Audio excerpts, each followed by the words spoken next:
Today's artist has that replay delivery on top of his standout wardrobe. He's been making his way through the music scene with his freestyles, live shows, and internet content. And today, we're going to get to know who he is. Scinny Locc, welcome, big dog. How you doing today, brother? Good, man. Chilling. So when I first reached out to you, I thought your name was Cold Blue. But what is that? So Cold Blue is actually this group that I'm a part of. Me and my boy Super Oos, we came together after doing 2 tracks together on his album. And everybody was just like, bro, I like this sound. Keep going, keep doing this. So at first, it was just gonna be whenever we did a track together. But the reason why we came up with Cold Blue, having a dual meeting, we do rap and we do R&B.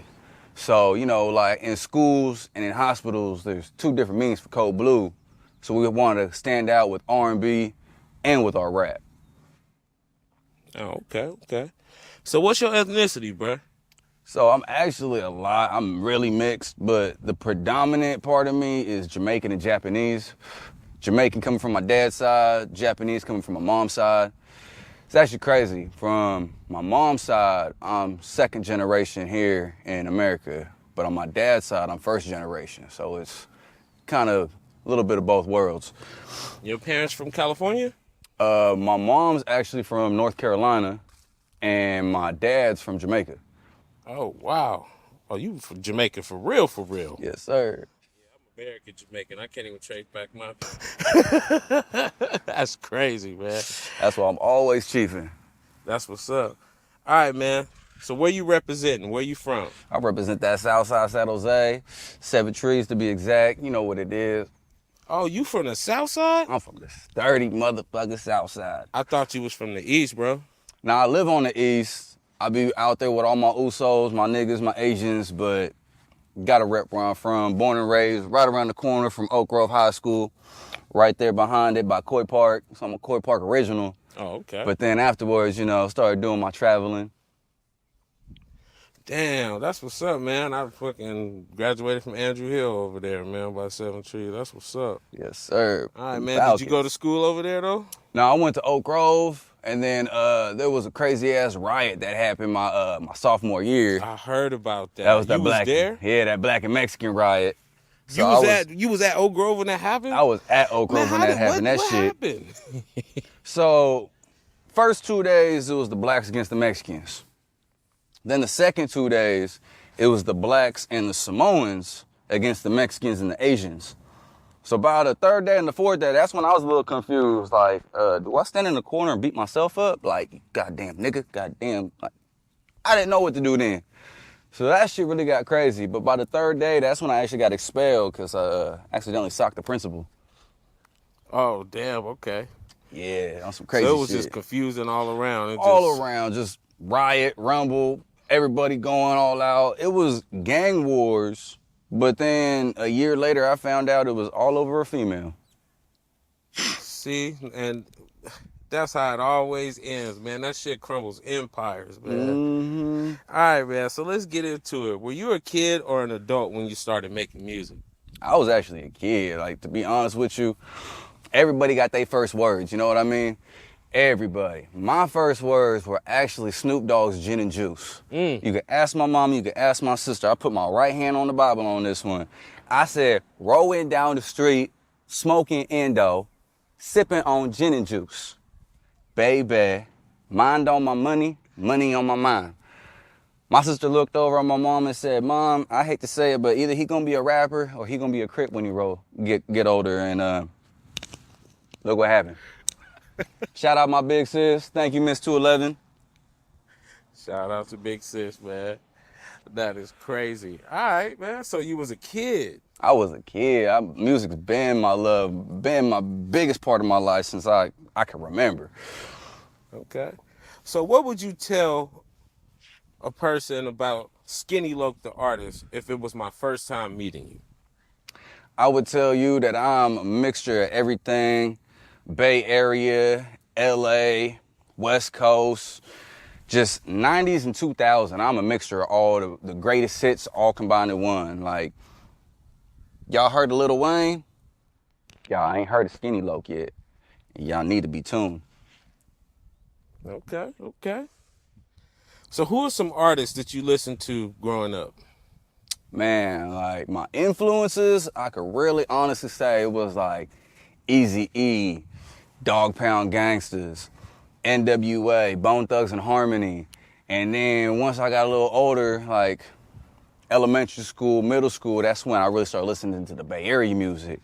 Okay. Mac Dre, Too Short, Andre Nicotina, E40. Okay. And then that's when high school took over. Middle school, high school, I started listening to like Looney Coleon, Snoop Dogg, J.O. Felony, everybody from Garden Block, like Brother Lynch, Sibo, Mr. Doctor, T Nutty, Looney Coleon, like the whole thing. So that's when I really started getting into that sick shit.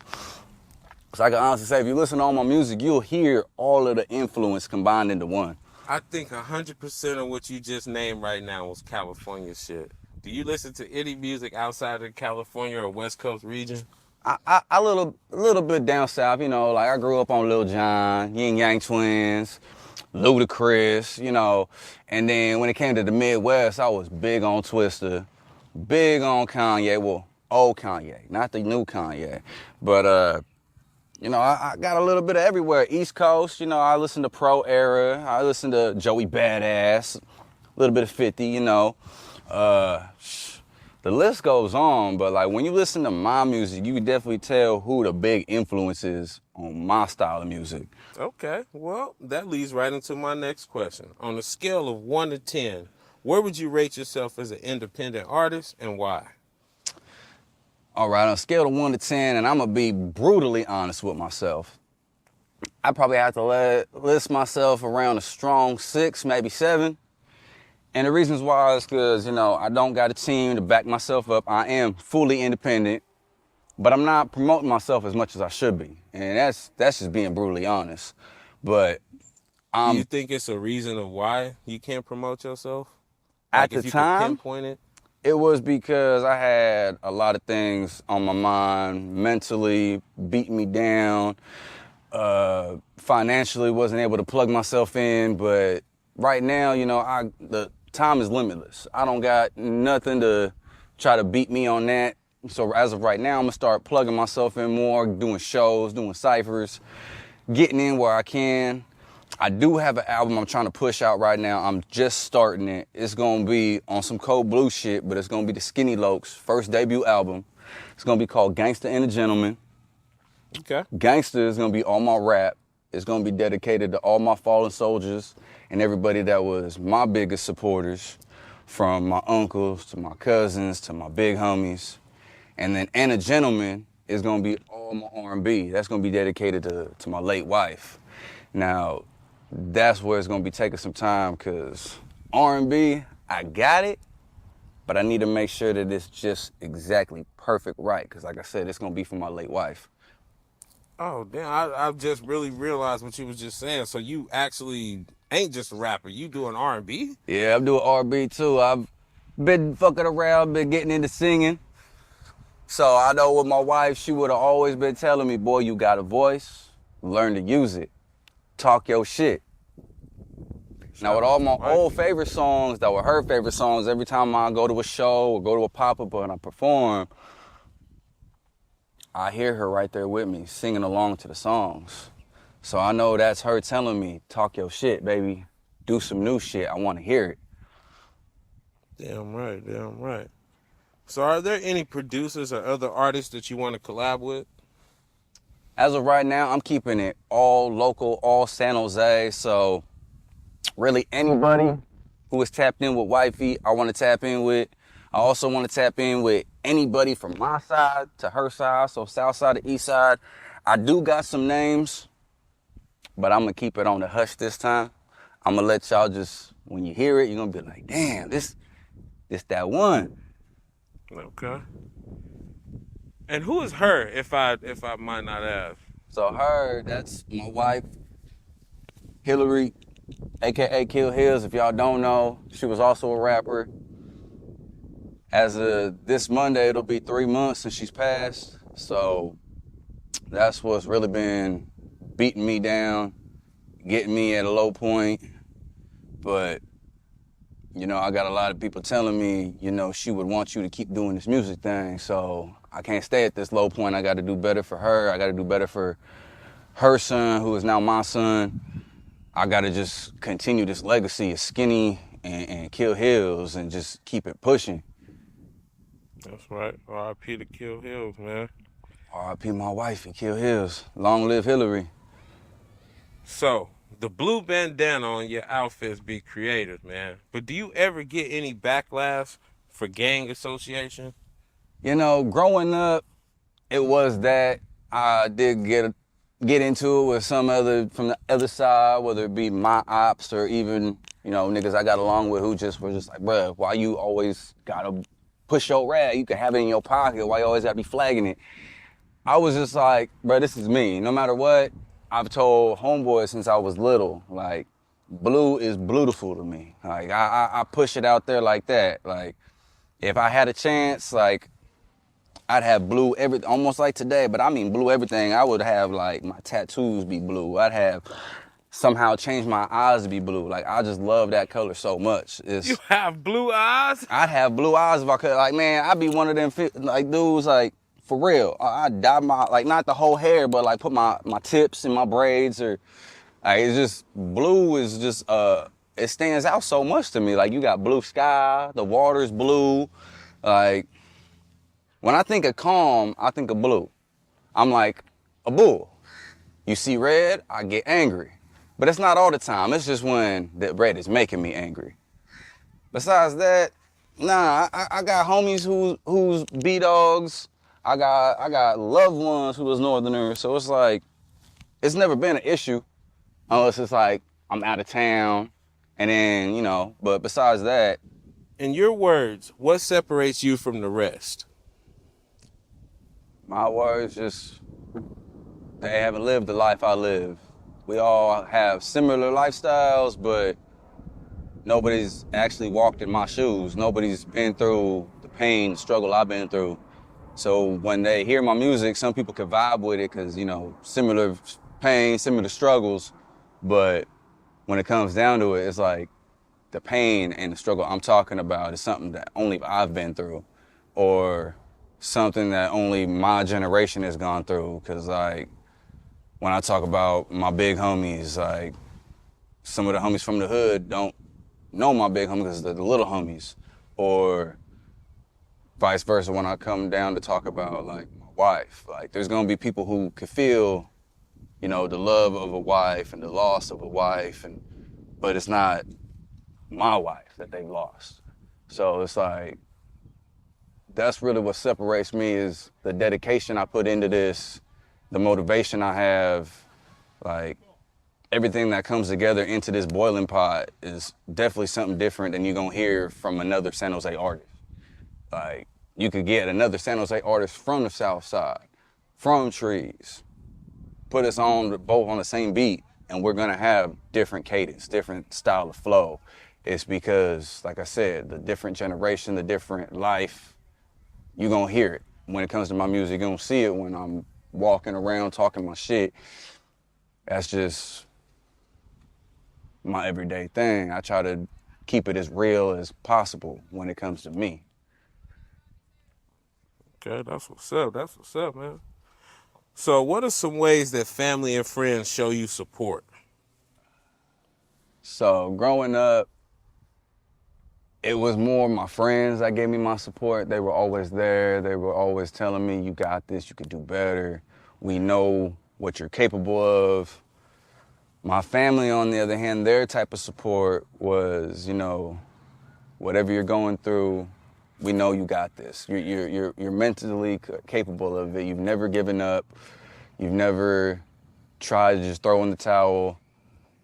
But it's like, that's where all of my big support comes from, is my friends and my family. Because if I didn't have that support, especially even of fans who I just meet for the first time, and they're like, hey, bro, I love your music. Like, your song helped me get through this or get through that. Like, if it wasn't for the support I get from my friends, my family, and these random fans that just pop out of nowhere, I honestly probably would have gave up on life like a long time ago. So their support and everything has definitely kept me going, kept me striving for more, kept me wanting more, kept me knowing that, you know, even though I'm going through hard times right now, there might be something waiting for me right around the corner or right over that hill. I just got to keep pushing. So that's why for the past, I can't even say, 4 or 5 years, I've just been doing what I can, thugging it out, pushing as hard as I can, because I know I got people up there and I got people down here just, you know, waiting on me to blow. So I got to do this, not just for myself, but for everybody that's always believed in me. Right. Can you explain the Smoke and Locc show? I've seen a few flyers, man, but what is it? So the Smoke and Locc show, that was actually my first show that I put together. It was even my first show I've done out of town. So Wait, like a live show?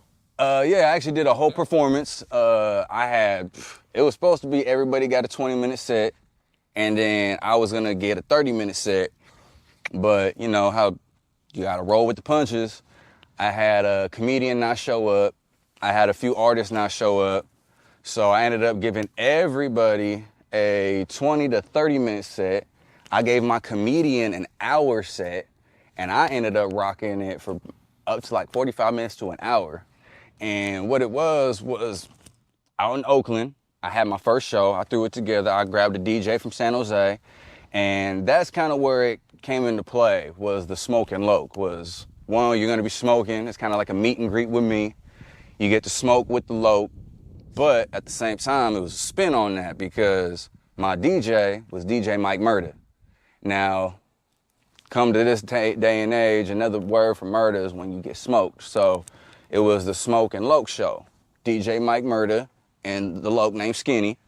I had some of my boys that I've met growing up, whether it had been at these shows that I met, they do music, or, you know, I grew up with some of these cats, met them in school, and we was already talking about, you know, when we get up in there, we gonna do shows together. So it was like, you know what, I got a show, my boy's still doing music, I'm gonna get him on this lineup. So that shit was a hella dope. Like, for real, I had vendors from San Jose to Redwood to Oakland pull up. I had artists from all over the Bay pull up. And it was more or less me trying to get my name out in Oakland. Because for the past 2 years, I've been in San Jose. People know me now. Like, my name's out here. I need to start getting my name out in the whole Bay Area as an artist, as a group. Because people know Cold Blue, people know Scinny Locc, but I want people to know and bring it home. And when they go to parties and when they driving down the street, they're like, hey, you heard that new Scinny Locc? Hey, you heard that no Cold Blue? Like, slap that shit. So my number one favorite is my song Gangsta Love, because like here in San Jose, people heard it so much that when they hear the song Toxic by YG, they kind of get upset. They're like, oh man, I thought the Gangsta Love was actually about to start playing on the radio, but... Oh, you got a hood classic anthem for real? Yes, sir. It's called Gangsta Love. It's talking about, you know, us being G's and just being from the hood and trying to fall in love with the right one. Where this song at, on SoundCloud? That's on SoundCloud. Oh, that's yeah, on it sound like YouTube. That's on everything.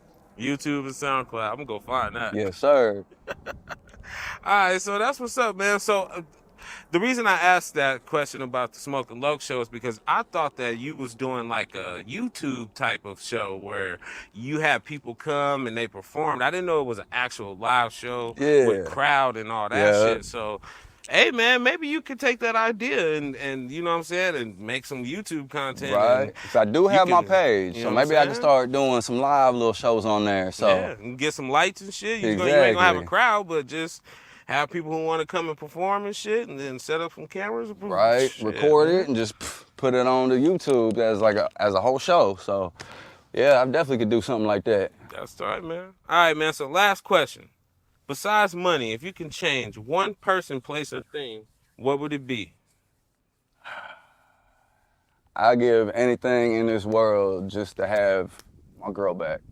Like, anything, everything, everyone, if I had to. Like, I'm not trying to be fucked up, but that's the one thing I would change in this world. I'd do anything to get my girl back.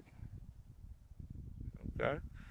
All right, man. So that wraps this interview up for Bottom of the Bay. You want to give everybody your social so they know where to find you at? You already know what it is. It's Scinny. You can find me on IG at official_Scinny. That's SCINNY_LO2Cs.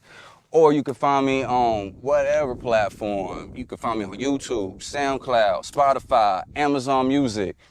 Either type in Scinny Locc or type in Code Blue. You're gonna find my shit there. You're gonna see the videos on YouTube. Tap in, leave a comment, like, share. You already know what it is. Shark Town business, boy. You heard? Bottom of the Bay. You know we only gonna get the most hardest and authentic, baby. We out.